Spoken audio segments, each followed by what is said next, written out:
There are moments in life when everything doesn't shatter loudly. It simply grows quiet. Dreams stop calling your name. Hope feels heavier than despair. This is often when pain settles in, unnoticed, shaping our days from the inside. We carry it with discipline, hide it behind strength, and call it purpose. But what we're really holding on to is the past. This story is about that weight, about failure that lingers, about courage that arrives late, and about healing that begins the moment we choose to let go. In a small, unremarkable town there lived a father who believed forgiveness was weakness. He thought discipline built men, that silence was strength, and that love once broken could never return the same. This is his journey, and maybe, quietly, it is yours too. In the small town where mornings arrived quietly and left the same way, there lived a man who believed order could protect him from pain. His name was Elias. Every day began before sunrise, not because he enjoyed the morning, but because discipline had taught him that waking early meant control, and control, he believed, was the closest thing to safety life ever offered. Elias moved through his routines with precision, shoes aligned by the door, coffee brewed the same way every time, words measured, never wasted. To the world, he was dependable, a man of structure, a father who provided. But love in his house was quiet. It lived in actions, not words, in food on the table, in bills paid on time, in rules enforced without explanation. He had learned long ago that affection made people careless, that emotions blurred judgment, that attachment, if held too tightly, always found a way to break you. So Elias withheld, not out of cruelty, but fear. He watched his child from a distance, correcting mistakes quickly, praising rarely. He believed resilience was taught through silence, that strength was built when no one came to save you. And yet, beneath that certainty, something restless stirred. At night, when the house slept and the town exhaled, Elias sat alone with thoughts he never allowed during the day, questions without answers, moments he replayed but never revised. He remembered being young once, remembered wanting approval more than success, remembered how absence could hurt more than punishment, but he pushed those memories away. The past, he told himself, was a weakness. Reflection was indulgence. Looking back only slowed the journey forward. Still, there was a quiet ache he couldn't discipline away, because despite his structure, despite his strength, despite everything he believed, there was distance in his home. Not loud, not dramatic, just space. And space, left unattended, has a way of growing. Elias didn't know it yet, but this belief that withholding love made people stronger was already shaping his fate. Every rule he enforced without warmth. Every moment he chose restraint over connection. Every silence he mistook for stability. He wanted his child to be prepared for the world. He wanted to teach courage, discipline, purpose. But what he hadn't learned yet was that strength built without compassion eventually turns inward, and discipline without forgiveness becomes a prison. This was not the beginning of his fall. That would come later. This was something quieter, the moment a man convinced himself that love had to be rationed, and that withholding it was an act of protection. And so, the journey began. Not with a mistake, but with a belief. For a long time, Elias believed his life was proof that discipline worked. The years unfolded with steady rhythm, days stacked neatly on top of one another, like bricks in a wall built to keep chaos out. He worked without complaint, spoke little, expected much, and slowly the world rewarded him. The house grew warmer in winter, quieter in summer. The refrigerator stayed full. Bills were paid before they were due. Neighbors nodded with respect when they passed him on the street. This, Elias told himself, was success. Not joy, not laughter, but stability. He measured progress in practical ways: a promotion earned through reliability, a reputation built on consistency, a child who followed rules, kept schedules, and learned early how not to need too much. To Elias, this was love in its most responsible form. He believed motivation was born from pressure, that healing came from endurance, that strength was forged by learning to stand alone, even when others were near. So he stayed firm. When his child achieved something, Elias acknowledged it with a nod, not an embrace. Praise, he felt, softened people, made them dependent on validation instead of discipline. When mistakes were made, he corrected them quickly. Emotion had no place in correction. Clarity mattered more than comfort. And yet, something subtle was changing. The child grew quieter, not in obedience, but in expression. Questions were asked less often. Laughter became something shared with others, never fully at home. Elias noticed this but misread it. He saw independence where there was distance, maturity where there was withdrawal, strength where there was quiet longing. He told himself this was the goal, that he was preparing a strong human for a difficult world. But success, when measured only by survival, can hide what it costs. Evenings passed with everyone in the same room, yet alone. Conversations stayed practical. Feelings remained unnamed. Elias felt a faint discomfort in these moments, a sense that something important was being missed, but he ignored it. Discipline had taught him to push through discomfort, to stay the course, to trust systems over instincts. He believed that if he kept doing everything right, connection would come later. That love would naturally appear once life felt safe enough. What he didn't see was that love doesn't wait for permission. It either grows or it retreats. And while Elias was busy building a life that looked strong from the outside, a quiet gap was forming on the inside, one that success could not fill, one that discipline could not repair. This was the rise. The part of the story where everything seemed stable, but beneath the order, beneath the routine, beneath the calm, a flaw was waiting, not to destroy him loudly, but to slowly pull apart the very thing he believed he was protecting. The day everything broke did not announce itself. There was no storm, no raised voices echoing through the house, no moment dramatic enough to mark on a calendar. It arrived quietly, like most irreversible things do.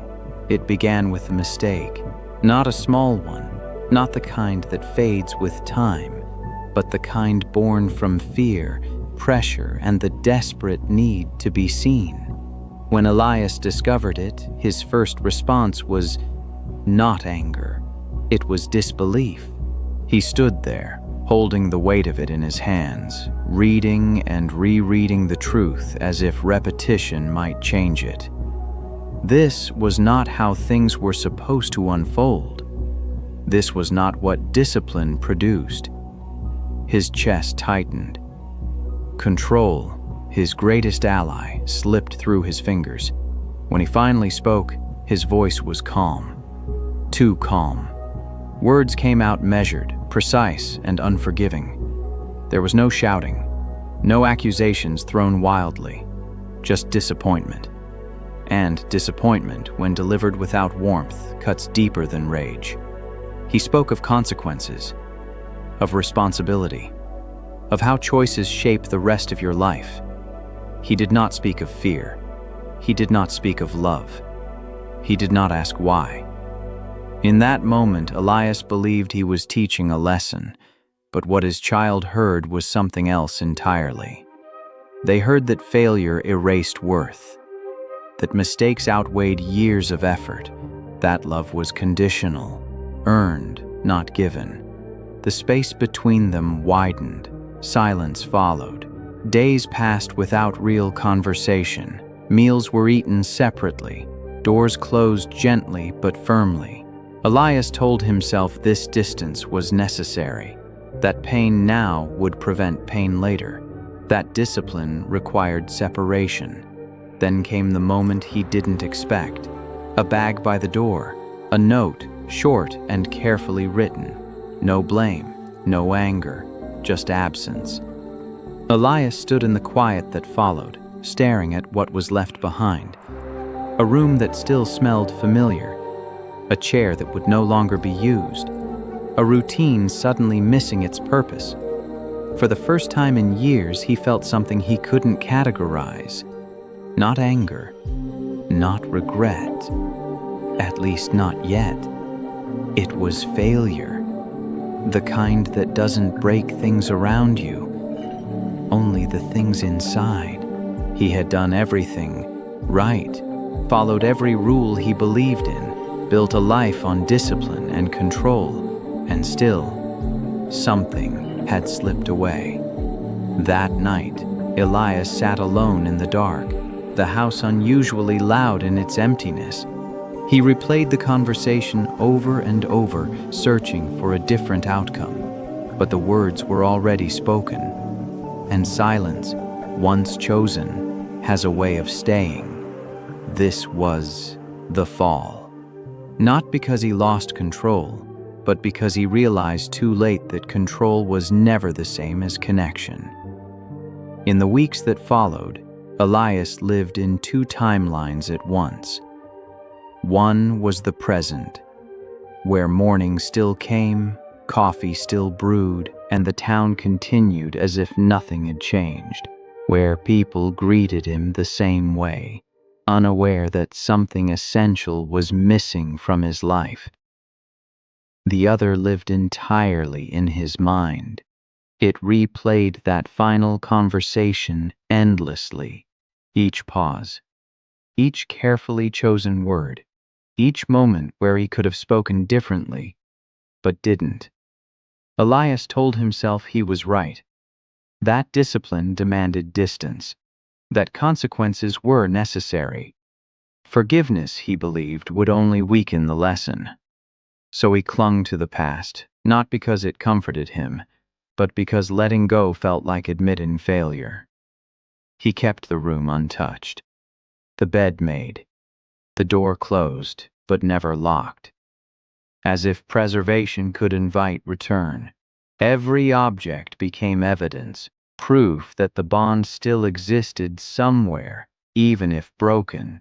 He rehearsed speeches he would give if they came back, firm, logical explanations, justifications wrapped in calm certainty. He told himself that when enough time passed, things would make sense again. That distance would correct what emotion had complicated. But time, instead of healing, only sharpened the ache. At night, the house pressed in on him. The silence grew heavier than any argument ever had. Elias avoided places that reminded him too much, avoided neighbors who asked questions, avoided mirrors that reflected a man he didn't recognize. He refused to say the words he feared most. I was wrong, because saying them would mean something deeper. That strength alone wasn't enough. That discipline could fail. That love, once withheld, might not wait patiently forever. So he stayed frozen, caught between who he believed he was and who the moment demanded him to become. This denial did not look dramatic. It looked functional.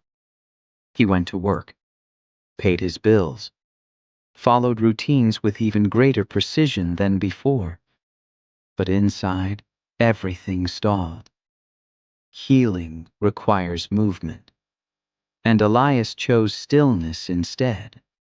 He thought holding on meant loyalty, that refusing to forgive was a form of moral consistency.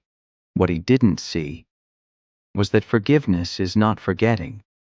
It is releasing the need to punish the past. And until Elias understood that, every day became a repetition.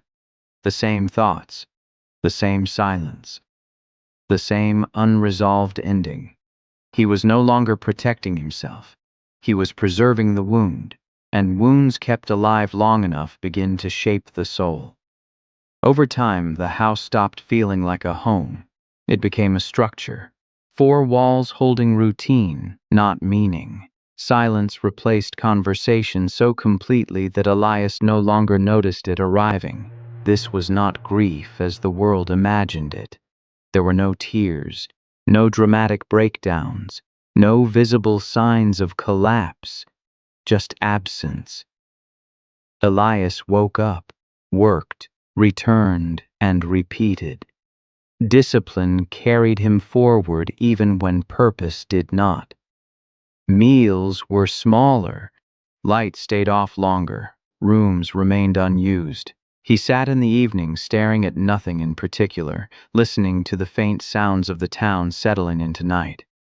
Cars passing, distant laughter, life continuing elsewhere. Inside him, something hollow echoed. He had believed strength meant endurance, that healing was simply surviving long enough for pain to dull. But pain, when ignored, doesn't fade. It spreads. The routines that once gave him control now felt meaningless. Order without connection became weight. He stopped correcting small things around the house, stopped caring if objects were out of place. This scared him more than anger ever could, because discipline had been his identity. And now even that felt fragile. Some nights Elias sat on the edge of the bed, hands folded, breathing slow, as if waiting for instructions that never came. He tried to remember the last time he felt genuinely needed, not relied upon, not respected, needed.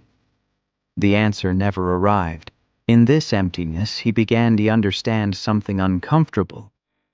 That punishment hadn't taught anyone a lesson. That silence hadn't created strength. That withholding love had not protected him from loss. It had only delayed the moment he would have to face it alone. This was the lowest point, not because of despair, but because of numbness. When a man feels nothing, there is no resistance left, no distraction, no belief strong enough to shield him. Elias stood at the edge of change without realizing it. The pain had done its work. The denial was exhausted. The emptiness had cleared the ground. All that remained was a question he could no longer avoid. What if forgiveness was not about the other person at all? What if it was the only way forward? For him? The silence didn't answer. But for the first time since everything broke, Elias didn't push the question away. He let it stay. And in that stillness, something small but alive began to stir. The interruption did not come in the form Elias expected. There was no speech, no confrontation, no moment heavy with meaning. It arrived on an ordinary afternoon, disguised as nothing important at all. Elias had stopped by a small park on the edge of town, a place he rarely visited. Not because he disliked it, but because it reminded him of a time when life felt shared. He sat on a bench, hands resting on his knees, watching the slow rhythm of the world move past him. That's when he noticed the old man. He came every day at the same hour, feeding birds with careful patience. He spoke softly to them, not as pets, but as companions. Elias watched in silence. The old man never rushed, never scolded the birds for fighting over crumbs. He simply waited. After a while, one bird returned, then another. Eventually, the bench was surrounded. The old man glanced at Elias and smiled, not out of politeness, but recognition. "Funny thing about trust," he said gently. "You can't demand it. You can only make space for it." Elias didn't respond, but the words stayed. Days passed, and Elias found himself returning to the park, sitting, watching. The old man was always there. One afternoon, Elias asked, "Don't they ever disappoint you?" The old man laughed softly. "Every day," he said. "But that's not the point." He brushed crumbs from his coat. "They come back because I don't punish them for being hungry." The simplicity unsettled Elias. No lecture, no blame, just observation. That night, Elias lay awake replaying the scene. He thought about discipline, about lessons, about how often he had expected emotional perfection from someone still learning how to be human. For the first time, forgiveness did not feel like surrender. It felt like understanding. The old man never spoke of mistakes as failures, only as part of the journey. And Elias realized something quietly devastating. He had confused authority with love, control with safety, distance with strength. The interruption was gentle, but irreversible. A crack had formed in the story Elias told himself about who he was and what love required. He didn't change overnight, but something shifted. For the first time since everything fell apart, Elias considered that healing might begin not with discipline, but with mercy. And mercy, unlike control, could not be enforced. It had to be chosen. Change did not arrive as a grand decision. There was no moment where Elias stood up and declared a new way of being. No promise made aloud, no dramatic turning point. It came quietly, the way real transformation often does, through small, almost invisible choices. Elias began by listening more, not to others, but to himself. He noticed how tightly he held his thoughts, how quickly he corrected emotions before they fully formed, how often he confused restraint with strength. One evening, he opened the door to the unused room. Dust hung in the air, untouched and patient. The bed was still made the way he had left it, frozen in time. For the first time, Elias did not preserve the room. He changed the sheets, opened the window, let fresh air disturb what he had tried to keep unchanged. It felt like betrayal at first, as if letting the room breathe meant letting go of the person who once filled it. But it didn't. It simply acknowledged reality. Forgiveness, Elias realized, was not an erasure of the past. It was the release of resistance to what already was. He began writing letters he never sent, not to justify himself, but to understand. He wrote about fear, about expectations, about the weight of responsibility he never knew how to share. Some nights he stopped mid-sentence, overwhelmed by the realization that his discipline had been built on avoidance. Avoidance of vulnerability, avoidance of apology, avoidance of the simple words he never learned to say. "I'm sorry. I was afraid. I didn't know how to love better." He practiced saying them aloud, to empty rooms, to passing reflections, to the silence that once terrified him. Slowly, the house changed. Not in structure, but in feeling. Elias allowed himself to rest without guilt, to sit without correcting, to feel sadness without rushing it away. Healing, he discovered, required patience. The discipline he once used to suppress emotion was now redirected toward consistency, showing up for himself, choosing humility daily, letting go again and again. Some days were heavier than others. Forgiveness is not a single act, it is a practice. And each time Elias loosened his grip on the past, something unexpected happened. The weight lessened, not because the pain disappeared, but because it was no longer being carried alone.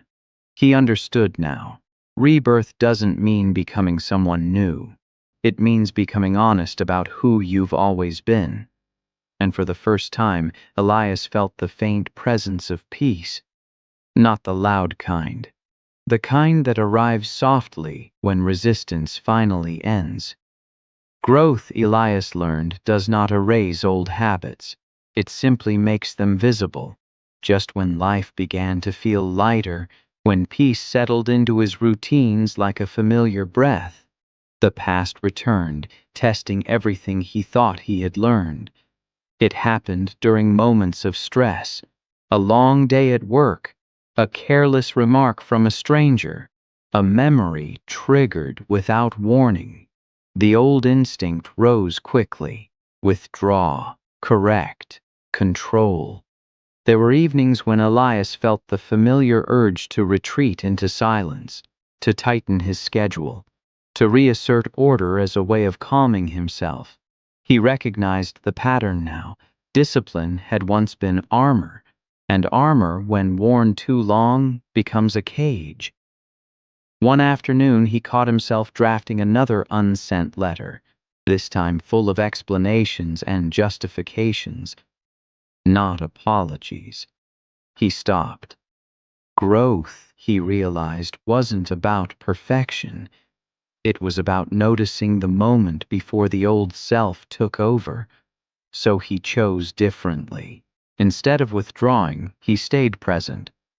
Instead of defending, he listened. Instead of controlling the narrative, he allowed uncertainty to exist. This was harder than discipline had ever been. Consistency demanded courage. There were setbacks. Days when guilt returned uninvited. Nights when regret resurfaced, heavy and sharp. But Elias no longer ran from them. He sat with discomfort the way the old man sat with the birds, patient, unpunishing, allowing. The past did not disappear, it softened. Each time Elias resisted the urge to retreat, strength grew, not in force, but in steadiness. This was the new struggle. Not surviving pain, but staying open in its presence. Not proving resilience, but practicing compassion. He understood now that discipline was never the enemy. It simply needed a new purpose. Not to suppress feeling, but to support healing. Each day became an act of quiet courage. Each choice, a small reaffirmation. He was no longer defined by what he withheld, but by what he was willing to offer, even when afraid. And though the journey was unfinished, Elias felt something unfamiliar and steady within him. Trust, not in outcomes, not in people, but in his ability to respond with grace. The change did not announce itself. No moment arrived where Elias suddenly felt complete, or certain, or healed in the way stories often promise. Instead, life simply began to feel balanced. Morning still came early. Discipline still guided his days, but it no longer ruled them. Elias moved with less urgency now.